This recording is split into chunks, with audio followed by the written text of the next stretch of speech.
dito man pagkatukuron ang pulianan sa Diyos.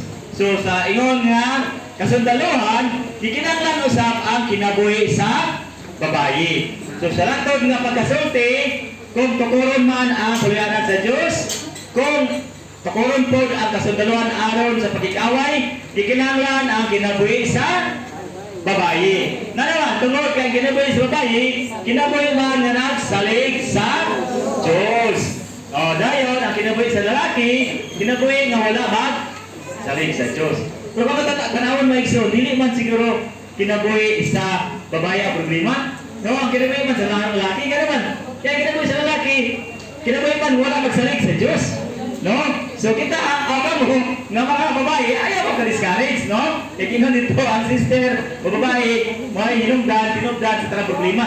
Pero atong subayon, dili ba yan, no? Kaya kinabuhi sa sister sa ano? Subot na sa pagkaigsoon, malalaki man ka o babae, basta wala ka nagsalig sa Diyos, lalaki ka maigsoon. Pero kung nagsalig ka sa Diyos, babae lang tanan.